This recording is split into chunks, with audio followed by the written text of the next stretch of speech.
Would you recommend that kind of Yes. stuff? Yeah, because life has baggage. You know, we all most of us have baggage, and things happen, and they can trigger. I think of everyone as Jenga, and if you take out too many pieces, you'll topple yourself over. Yeah. So you have to be mindful, because also those pieces actually don't go on the floor, don't go to the side, they go on top. I feel closer to this bush behind me.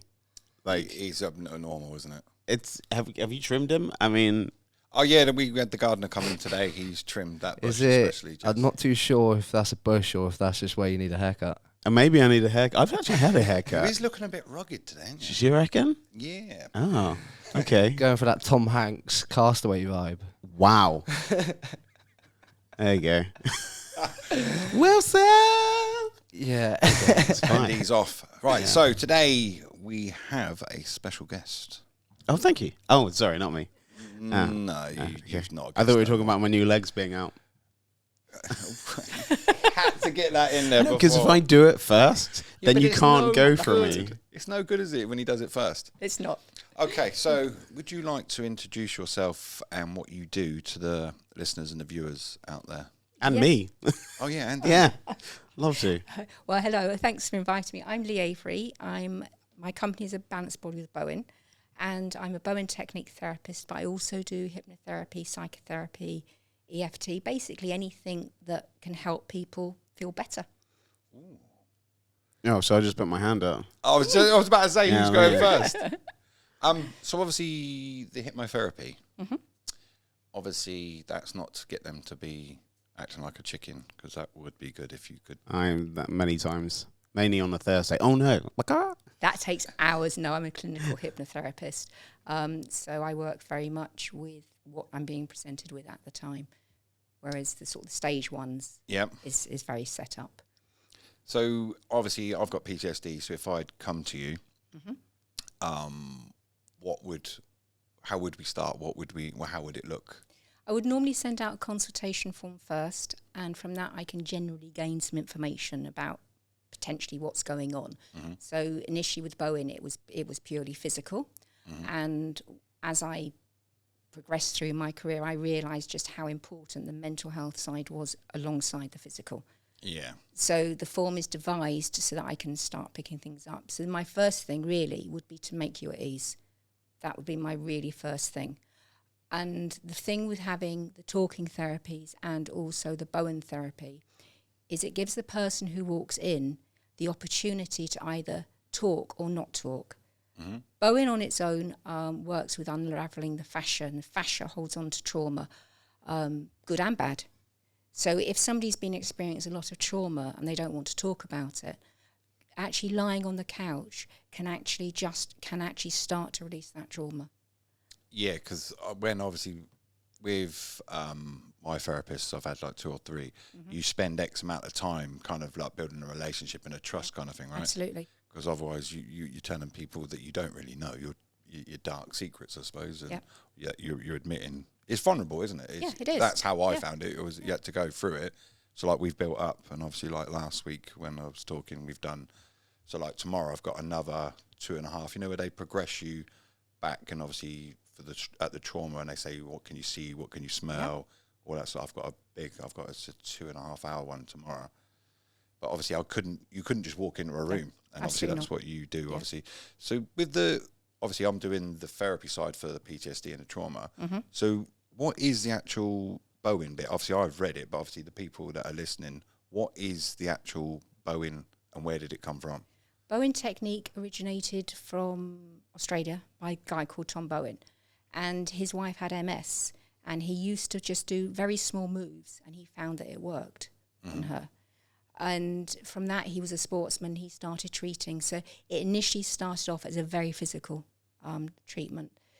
I've changed it. It's on the grounds the fact that I have gone to do the talking therapies as well, because it was something that my Bowen teacher actually introduced to me sort of about 2 or 3 years afterwards, and I just found it made a big difference. Like as in the physical as well as doing the talking. Yeah. Do you do it at the same time then? Because obviously I don't. I can do. For example, one lady came in, she'd had a lot of grief in her life, which, if it's not dealt with, can cause mental health issues. Mm-hmm. And she came in purely for Bowen treatment, and we popped her on the couch, and she didn't want to talk. She made it blatantly clear, and I said, that's fine. If you want to talk about anything, when you're ready, that's fine. The second week she came in, and she just blurted everything out. Yeah, and I bet she might. For me, sometimes when I talk about it, and obviously when we've had conversations, if it's that kind of relief that every time you talk about it, it gives you that little bit more of the pain or whatever over, right? Yeah. Obviously, I'm assuming, you come in and obviously you make a judgment call, whether it's the hypnotherapy, whether it's Bowen, you kind of do, or can you do a combination of all of them? I can do a combination of all. See, now that, because obviously when I was reading up about the head mass, what was it? Not Reiki, it's the head, the head one. Reiki. It is Reiki, isn't it? Yeah, I thought Don't doubt yourself, right. Scott. Honestly, don't doubt yourself. Obviously, that for my mental health, that'd be great. But I could imagine that you and Callan are one of these people that wouldn't like having a hair touch. No, I don't care about that. Perfect. I mean, I it depends. I don't mind it. It's weird. Like sometimes I do it to myself, and then with my girlfriend, if my girlfriend does it to me, I'm like, "What are you doing?" We're talking about depends. Reiki. Is this? It's going way off. No, I just sit there and go like, no, I'm joking. I don't really. I thought you were just on about playing with your hair. You said your hair being touched. Yeah, but it's more like my this, head, the, as in the like, head, as in like missing, in, oh, right, you know, head. you know, one of those. No, things I you was used to adding a bit of humour into it. Do you remember the little things you used to put in your head, and it'd be like all different fork things? Sort of, Oh like, yeah, them. Oh yeah, them those like things, like whisks. Yeah. The open whisk. Yeah, You that lot one's watch too much there. They do, don't they? Brilliant. We're trying to have a Absolutely. serious conversation about mental health. and yeah, these but two there's talk about- always humour in anything serious. Absolutely. So it's That fine. is very true. I've got a question here actually. Here we go, Moving on. Callan's question. So, can you just tell the viewers what are the types of therapy which you offer? So Bowen, and then there was 8 types of wellness, wasn't there? Yeah, I do Bowen, I do clinical hypnotherapy, positive psychology, NLP, EMDR plus, NLP, and but I tend to incorporate it all together rather than doing one standalone, because within that there's a lot of sort of brief interventions. There's things like the inner child, so it's very much about what that person actually needs at the time. One of the things that I'm really keen on is that person is left to go away safe, so that you are feeling comfortable, and I do offer additional support outside of the appointment. With that, how long would, obviously I'm doing 40 sessions. Are you doing 40 sessions? Yeah, they're on about extending it even further. They Wow. realised I was a little bit more broken than It's they going to go on thought quite a while, originally. isn't it? We're going to get that's a lot of episodes for us to talk about and stuff as well when you feel free to want to do that. We could backdate it as well so you don't have to Yeah, redo it so it's- freshly. You do older ones. It's a lot of sessions. I think, personally, obviously, with what you do, I think if there was more of people like Lee, that like what I've said before, like the MOT, that you can go to, because it doesn't matter who you are. I think hypnotherapy sounds great to me, because if you could cancel out some of the stuff that I'm seeing, hearing, do you know what I mean, all the bits, but it doesn't obviously work like that, does it? It's kind of, with the hypnotherapy, it's not like what you would see on like a TV where they hypnotise them and you forget what you think, you can cancel stuff out. It's not that kind of stuff, because I've done it for tried to do it for smoking. It lasted 24 hours. Wow. But obviously have to go back through. I'm assuming it's similar to what you do, as in, obviously they do the recording of the session and you listen to it back on a loop. Everybody works very differently. You know, I'd be looking very much what caused you to start smoking in the first place. Whether it's with Bowen or Turking therapies, I'm looking very much at getting to the root cause. So what are you achieving by smoking? What is it that smoking gives you? Is it the fact that you're so busy you need to go and take a break? You know, that's common with women, with children. Mm-hmm. It's common in an office situation. You know, you light up a cigarette because it gives you that opportunity to break from what you're doing. It gives you some breathing space. It gives you some head space. I think It mine was is social for me. mine's absolutely. a comfort blanket. Oh, Yeah. really? It is generally like if I like Yeah. before this, it's kind of like a routine. Have a fag, go for a week, get a coffee, get a water.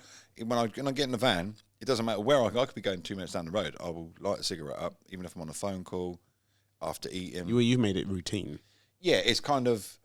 But even when I try to give up smoking, or I try to it's subconsciously always you're reaching for it. It's Well, not it's a just bit a like habit. saying don't go to the gym or don't go for that coffee that you're going to have in the morning. Like, you build in a routine. I feel like that's Yeah. a huge thing. Do you reckon? I might be wrong. For me, that's what it was. That I used to do things, and then I'll be smoking, or I'll walk around the block and I'll have a cigarette because I'm gonna be healthy. I'll have a fag. like tomorrow's session. Oh dear. So like tomorrow's session, going from here to obviously. I'm cancelled now, and I just that posh boy's gone down. I'm now. old school. I'll have probably 2 or 3 before I go in. Mm-hmm. Oh really? Oh yeah. I find it's probably better for everybody right now to try and give up smoking and try to do the. Oh yeah, don't do that. The sessions that I'm doing, which are quite intense with some of them. I don't think it's good for myself or the rest of the world for me to try and tackle both at the same time. I think of everyone as Jenga, and if you take out too many pieces, you'll topple yourself over. Yeah. So you have to be mindful, because also those pieces actually don't go on the floor, don't go to the side, they go on top. Yeah, you just keep taking. And so you're disbalanced. So if you start going, well, I'm not going to do that, but that is the only thing that gives me some kind of calm after I do the sessions. Because when you finish your sessions, I can imagine you might reach for a cigarette or a I coffee literally or walk out of there. A beer. I'd imagine, like when I come out of, like if I was doing the hypnosis thing with you, I'd probably, knowing it's coming, I would have a fag, get through the hypno, walk out and obviously analyse it in my own head, what just actually happened, and have a fag doing it. It's like, okay, you're thinking, if I'm coming up with an idea or want to do something, have a fag, have a think about it. Mm-hmm. But obviously that's to do with, like when you're at your lowest point, if I'm having like a problem with anything or an argument with someone or the kids are upsetting me, right, okay, take yourself off, go and have a fag. I'd rather you have a cigarette than have a drink, though. You know what I mean? Yeah, so obviously... That sounds, for me, I'd rather anyone trying to chill out, if that is the way that you're going to chill out, is not going to think that's going to exacerbate. I'm going to calm you down. Best of all the... I say best of all the evils, because obviously long term it is killing me. Yeah, well, that's not but great. It's kind of finding that happy. I mean, for me, I'm very new to this. I normally, in my own mind and my career and business and what you used to be, just suck it up. And don't think about it, and just push it away. And if I break down, so many people I let down. And so I try and just hold myself more together. And then I have some really, really good friends, and I know you might feel like you might need more than that, but I have maybe 4 or 5 that there wasn't one subject or one type or something I couldn't tell them or speak about, and they couldn't give me advice or just listen. Because they do ask me, do you want advice or do you want me to listen? Because they're 2 different things. What would you advise for someone who's I don't know, new or not even thought about therapy ever? I think that there's a lot more awareness out there now. Yeah. And I think that's really good. I think there's an awful lot of therapies out there. And I think it's about finding the right therapist for you, irrespective of the therapy. Yeah, because I went through 3 therapists before I found the one that I gelled with. Yeah. Because even though they've all said this same thing or in a different format, hearing it from somebody that you don't gel with, it was like, no, I'm not having this, I'm off, see you later, you're not. And it wasn't till I got with certain therapists, you kind of build that relationship. So there's nothing I wouldn't tell my therapist nowadays. When we've gone through some of the CCTV of incidents, I was more worried about that I was going to break her, as in give her a mental health problem, with showing her some of the trauma I've been through. And she actually said, no, Scott, we have our own therapists that help us to deal with you guys. And obviously that kind of put my mind at rest. And obviously I'm assuming, like yourself, with doing the Bowen. So you must do, obviously I see that you do the running. Is that your kind of way of, for your own mental health? It was, definitely. Yeah. I mean, I used to be a financial controller, and running is how I found Bowen. Running was my stress release. It was a job I got promoted into. I absolutely hated it. Stress levels were absolutely out the roof. And I have suffered with mental health problems myself in the past. Yeah, it's kind of, how do I put it? It's, so like, going through mental health, you kind of, you're on that level with somebody now. So like, a lot of people that like certain therapists, you kind of knew you haven't quite had the life experience that I'm looking for. You're like, nah, you're not. You're younger than I am. How have you had that much. Not that people can't. It's kind of, you're not quite what, it's the gelling bit.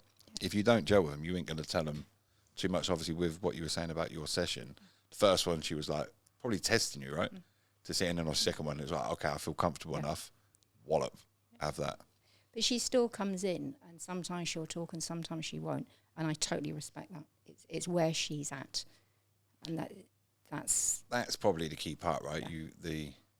So obviously with the Bowen bit, I've never thought about doing. Obviously, I use gym to help with my mental health. It's probably the similar sort of thing. You should stop using gym. Can I ask you a question then? Go on.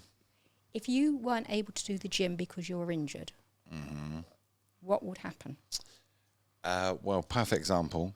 When we went into lockdown and the gym shut, I had a breakdown. Yeah, exactly. And it went wrong. It went massively wrong. I ended up on citalopram. I ended up on all the big stuff, beta blockers, everything to try and... My body went in that fight or flight mode. And it's now, obviously, with the therapist that I'm with, she's given me other skills. So if you can't do the gym, it's not just you're relying on one tool. She's given me lots of different tools. And it's taken me a while to realise if the gym shut. Because obviously I got caught breaking into one of the gyms because I needed that session to kind of... It's like I've always said to a lot of people, it's my pub. It's the like people go to the pub, like what you were just saying, have a drink. That's their way of dealing with life stress. The pubs are your... And that's my social club, my pub, my interaction with other people. And obviously the weight side of it, but I relied on it. I made it, I built it, everything around the gym. My whole life was about the gym, going in the morning, going in the evening. And then when it was taken away, which no one ever thought that would ever happen, right? No. And obviously it just, my whole world just went literally upside down. And also, it was a really bad time for you in that time anyway, beforehand, let alone... It just literally, I had a complete meltdown, obviously, with everything that was going on. The ex-wife, bits and pieces, work, children. I had no other. So, like, then I learned, so like a game today, I had to go to cams, bits and pieces for my daughter. I was nervous. So I play a video game, a strategy game to obviously distract my mind. Because obviously I can't just get up and go to the gym. So I've got lots of different, like, grounding techniques. I don't know, it's hard. Because some of them, they say to put yourself, like the meditation. I can't do it. I've tried. I fall asleep. It's not meditation. I just like sit there and when they say to do that hour of peace and quiet. I've tried it. It's like, this is boring. It's a bit like running. Well, I don't know how you do it. A little bit of ADHD in there, I feel. Like that's that's what would be my problem. I'd be like, I could be doing this instead of, I should be doing that instead. The do you not get bored when you're running? Because you both run.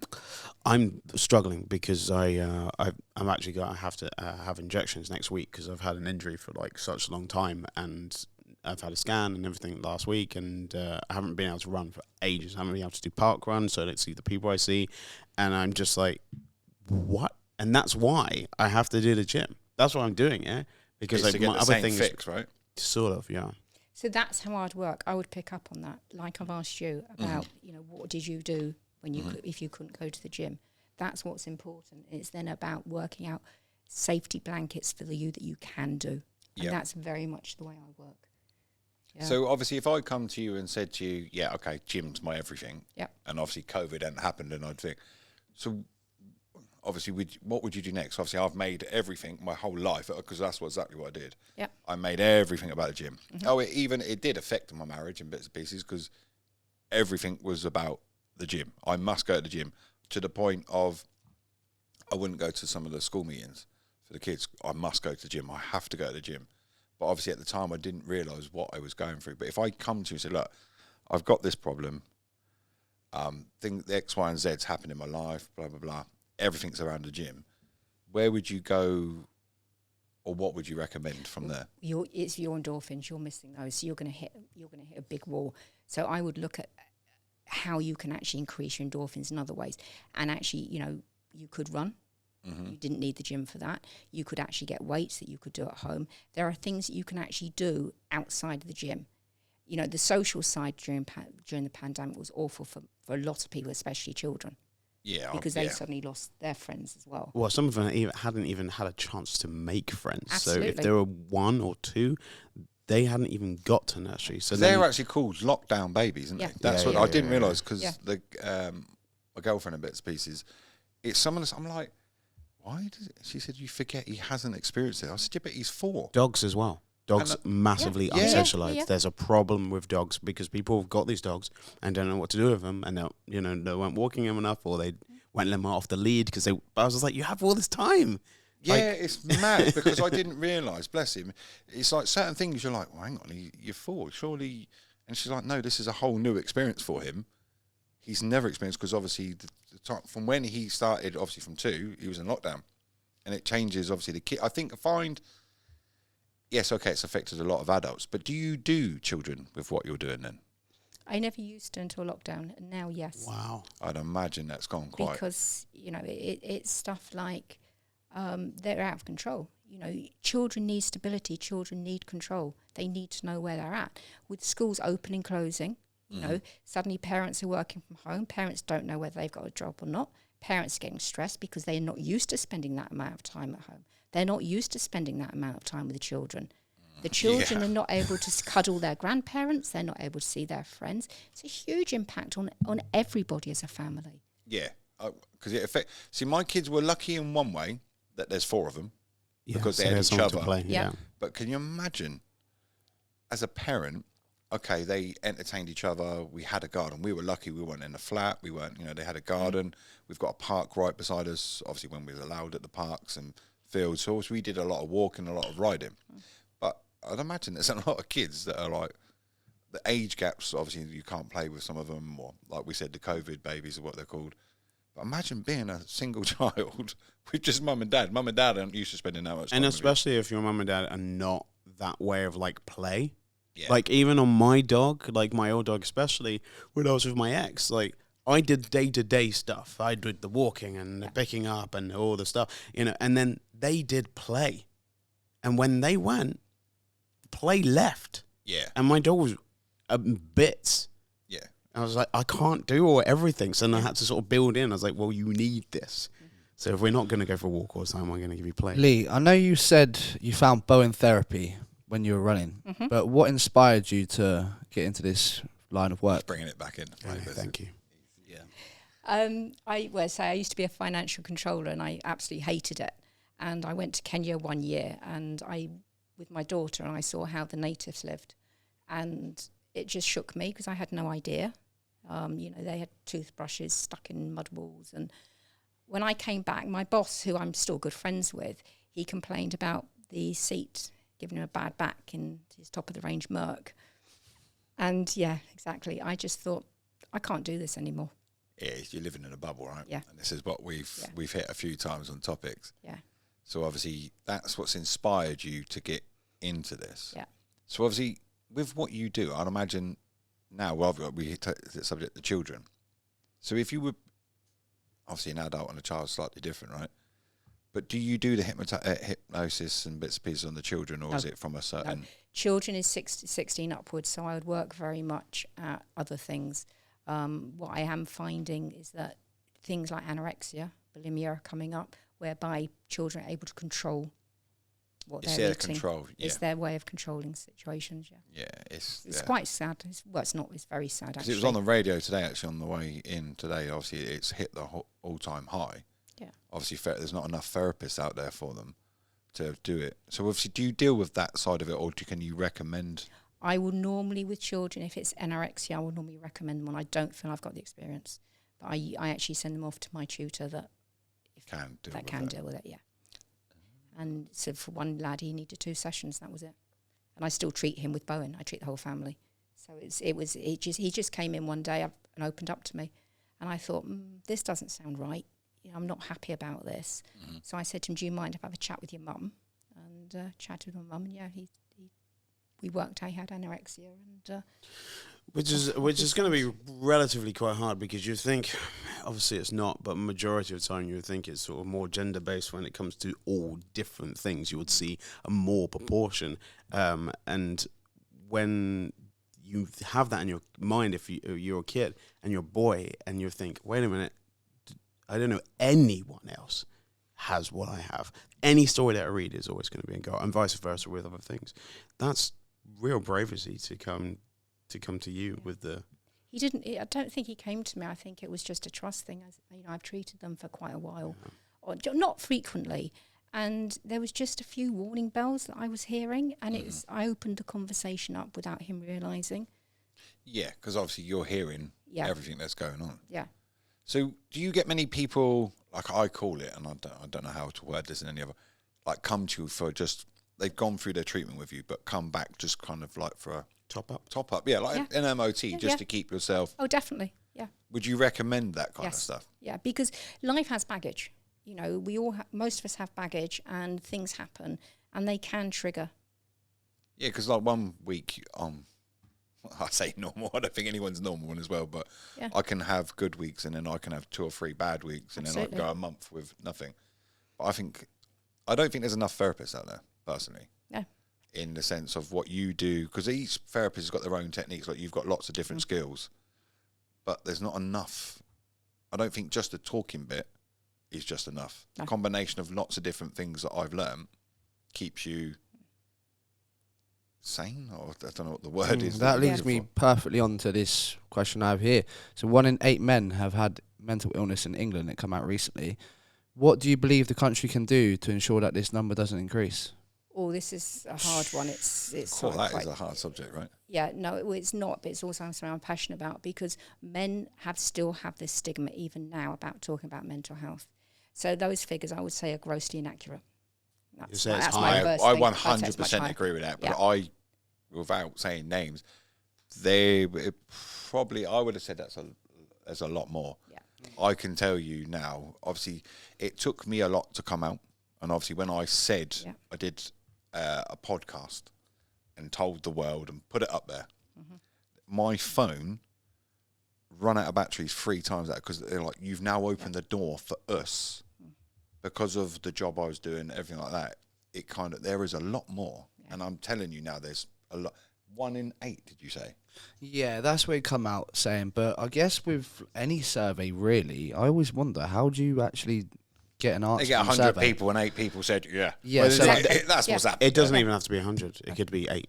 Like 1 in the 8. You know what I mean? Yeah. That's as quick as a survey. I guess it's fit into the narrative. But yeah, I constantly see things. I see something on Twitter earlier, there's loads of people still saying that it's still a stigma, and obviously it's Mental Health Awareness Month, and we're trying to get more awareness on the subject, particularly in men, but still a lot of people are still living in an age where they still believe that men have to be strong and not admit to their problems, which, I mean, is a bit of a disease, isn't it? It's a stigma around it, right? Yeah. It is a stigma. What I tend to do, for me, is because I'm a hands-on therapist as well, if I'm treating somebody and they're saying, oh, my husband's a bit moody or he's not himself, I'll say, well, is there something physically wrong with him? Has he got a bad back? Because often mental health illness will often transfer through to the body. Okay. So an easy way to get that person in, or it's not always easy, is to they will come to me for a bad back. Men will find it easier generally to come for a physical ailment than well, you could probably see it or diagnose it or feel it. With the other one, it's like it's made up. Yeah. But it's not what I've worked from well, obviously there's 3 men in the room.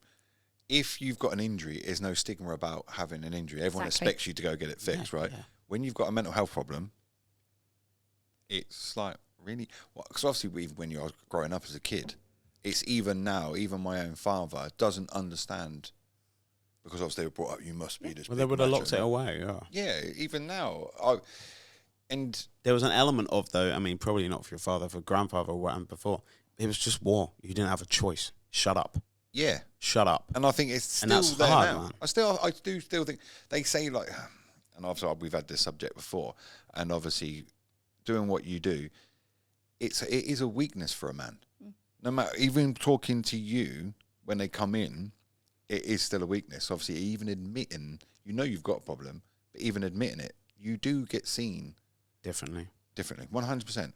I had a lady, she booked up her husband. She told me that he was having headaches and migraines on a daily basis. She booked his appointment. She brought him to his appointment. She told me all his symptoms. And I said to her, I said, thank you very much. It's very kind of you. Would you like to go and get a coffee? Yes, said, leave the room. Yeah. Yeah, I said, get out. not really. I said, well, you can't stay, you know. Yeah. And I sort of said to him, he sat down, I said, so you're getting a lot of headaches. So I said, is there anything you want to talk to me about? And bang, it was just the floodgates opened. And he was actually he was being verbally, mentally abused. Because partner was talking for them, or, you know, that. Do this, do that. You know, she ridiculed him in front of his children. Yep. It was really quite sad. I mean, he's now in a happy relationship. He's left and has good relationship with his children. His decision totally. And I probably would see him, initial session about 3 times. Sometimes we chatted, sometimes I just listened. Sometimes we did Bowen. And then he comes to see me whenever he has a problem. Yes, So again, if he's, MOT bit. Yeah. So with his current girlfriend, there was something that, you know, that things that I were sort of, I think, triggering something. And I sort of talked about it. I said, look, don't, you know, what can you do to avoid that? So they talked about it, which was half the problem before. Mm-hmm. And off they went. So a lot of it's about listening to what your partner's saying, listening to what the men are saying, and not judging them. So with that, though, okay, so here's a question. Out of all your clients, do you see more women, or is it 50-50? Would you say men and women? Okay, it was definitely originally all women. And then I'd asked a friend of mine to say to me, to actually look through my website at the time and say, what do you think of my website? What's missing? And she said to me, there's nothing about men on there. And that was really interesting, because now I'd say I'm not going to say it's 50-50 because it's not, but it's definitely changing. Men's attitude slowly starting to change. Which is why I did the blog on there. But also you're getting things like men coming with chronic fatigue syndrome, mental exhaustion, which is still a mental health problem, but they don't look at it as a mental health problem because they've been diagnosed with it. So therefore it's okay to talk about it, which is quite sad. So what is that, sorry? So Chronic fatigue syndrome. What, mentally? As in, like, from overworking and bits and pieces? Yeah. I suppose, yeah. I mean, you must have some of that, without being rude. You when you're working flat out, when you was here in Egypt, you were in Scotland, then you're doing postcode, then you're doing this, then you're doing that, then you're walking the dog, and you were knackered at one point. You had what, 2 hours sleep or something like that, wasn't it? I don't check emails properly anymore now. Like, I don't read them properly, and I'm now making mistakes, which is causing more stress on stuff. So I was supposed to get a flight somewhere, and I read the wrong part of the email, and they gave me different destinations, and I chose the wrong one, and I had to go, like, to the other side of, like, the UK to get to there because I chose the wrong, because I was so tired and I wasn't reading. So, Which yeah. then affects your mental health. It's like a vicious circle. Of course, yeah. First thing I did is all my friends just burst into tears. You know what I mean? Because I was like, and the turnaround, what I had to do, I had 3 minutes to change and get back out, and I have a choice. Wow. And then you eat wrong as well because you don't have the time, and then that causes another problem. I didn't eat then enough then. Yeah. At that time, it wasn't like even the wrong stuff. It was just like, So one thing just triggers to another. And then I had 3 mojitos, you know. So Exactly. Yeah. So because Lee, it what will was calm you down. sleep. Yeah, if you use that, whereas I use a cigarette, you use... Well, I don't. No. I definitely don't. I was doing it with friends. Oh my God, no. You know what I mean. Yeah, no, I completely did. I mean, my definitely vices is busy. You know this. Yeah. That is my vice. That's my thing. I'm not sat down doing nothing. Obviously, what he does, he keeps himself active, busy, so his brain doesn't get a chance to mull on it. Is that probably the best way to put that? Yeah, I've lived like maybe 5 to 10 people's lives in the space of like 10 years. Yeah, if he came to you with something like that, what you would say recommend? slow the hell down, stop saying yes to stuff. You know. Yeah, I mean, I would actually do Bowen on you to start with because it's really, really relaxing, and with that I would do some relaxation, so that you're actually getting a physical therapy. You're not having to talk and actually work in the first instance, just giving you the tools to switch that mind down. Do you know the worst thing I would say though? I just don't have the time.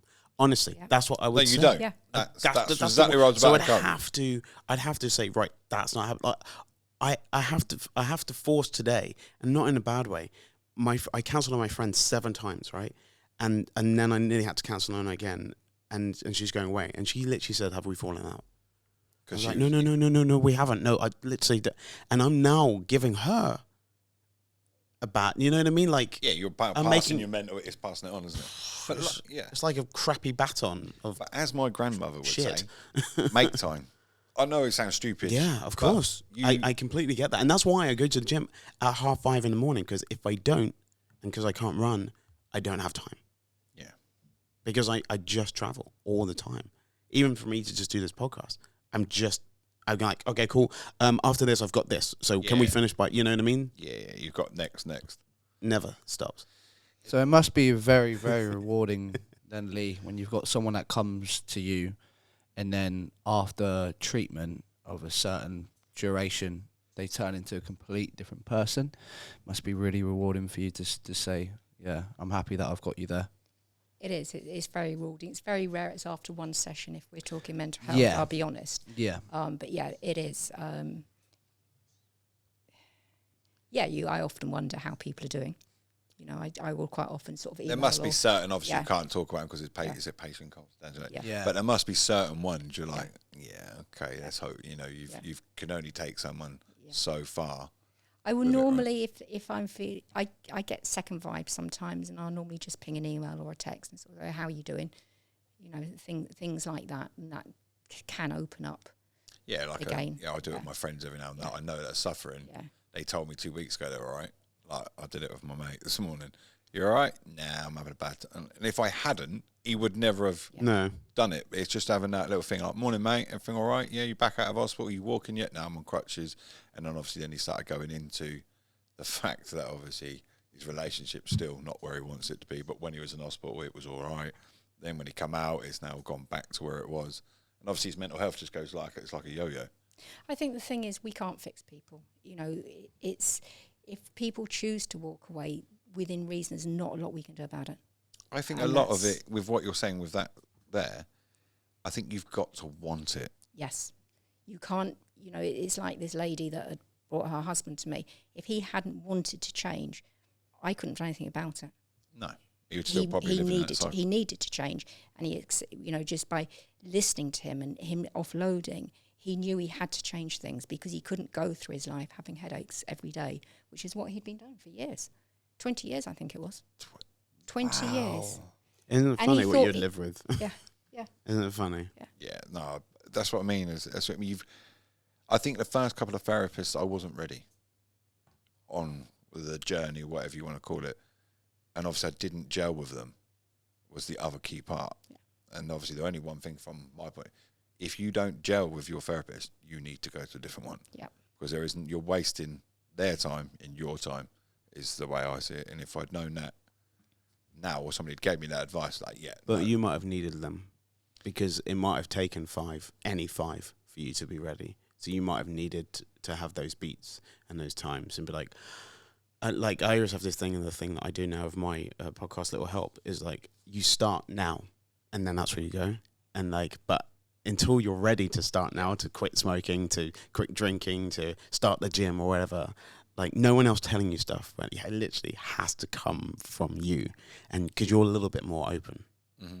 Yeah, whereas before, Yeah, if you'd it's met sensible. me 2-3 years ago, there's no way it would have been having these conversations. It would have been, I worked on the door, I've done this, done that. You want me? Yeah.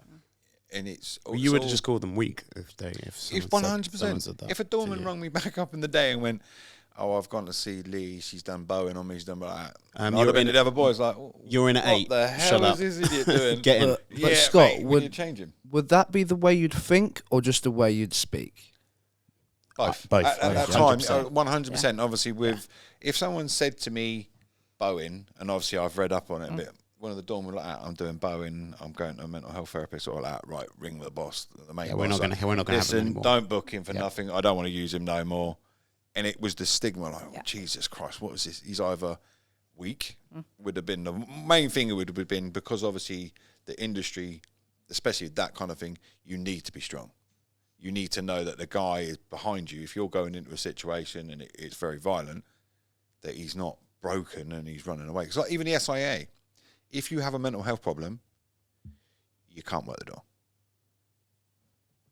And that starts the whole stigma. If you think about it, like you don't want to say nothing. So then you hide it. So you hide it. So obviously then Absolutely. coming to you, it'd have to be Secret. secrets. But Which is where the Bowen comes in, because you can go for physical. and that's knowing that now, Yeah. thinking about it, obviously stuff like that is you start with the physical, and obviously like you've done, it opens up Yeah. the other bit, which I don't think that is a very, I say clever, I don't know if that's the right word to be using. It's not in the lexicon of everyone else to know that. Like, I don't know if anyone knows that. I'm learning still now, just talking to you. I'm like, oh, okay. You know what I mean? But it's good. It's just evolved, to be honest. It's just, as I've seen clients come through the door, that's really what's happened. You know, a lot of people still come to me for pure physical Bowen. But I would say more often it's mental health problems now, anxiety, stress. You know, stress on its own is a mental health problem, because it can so easily tip. Yeah, you could be up there on 1 minute, and obviously most people go up and down throughout the day with their mental health. And it took me a lot to realise what is actual mental health is when you can't bring yourself back up, because everyone goes for it, every single person. It's when you haven't got the rebound. Oh, when everything in your life is actually fine, but you still feel like crap. Yeah. That's another one as well. Like, if you got stuff, you've just got fired from your work, and you got a bad back, and your kids are screaming. Well, if you stop the kids from screaming, and you go and see someone for your back, and you go and find a job that you actually like, and you still feel crap, that's a worry. But also, when you're having the Bowen, Yeah. for example, like you've got a bad arm, bad shoulder, bad leg, bad what, you know, you go for Falling apart. I don't have all those things. He was just saying as an example. He is proper broken. You don't need to hire him. He's broken. He's like to fall apart on the stage. Please don't. But obviously, would you? Obviously, he comes in. So, like, I had a car accident 2-3 years ago.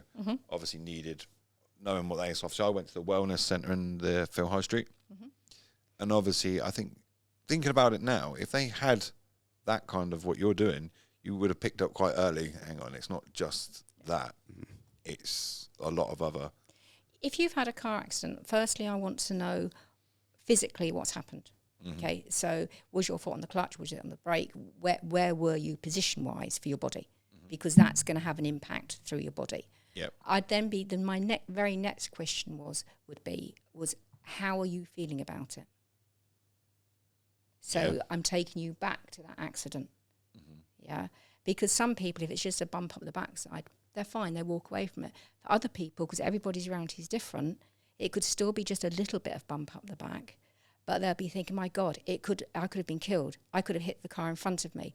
So it might have just been that little accident, but how did it affect that person? Because if you can't find how it affects that person, you won't necessarily be able to unwind the trauma in the fascia. So that's where, if you like, the combination go on. So it's never a question about, okay, what happened? It's a question, what happened? Where were you sat? Was there anybody else in the car? How are you feeling about it?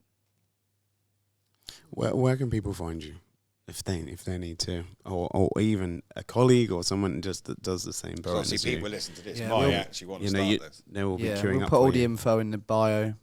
You're going to put it all in the bio. Yeah. Put the bio. We have this thing, Lee, to close the podcast where we go around words of wisdom, right? My one here. So have you got a quote for someone? Just a little bit of advice to help them get through. So mine would be like a tree, grow and learn when to let go. He's always ready. That I love trees. Yeah. I've just got it all up here, mate. He's okay. I know I've got an app on my phone which I've had for about 2 years. Daily motivation. So I just But Scott, we go to Lee last, just so obviously it's sprung on her a bit late. So give her a bit of chance to think about something.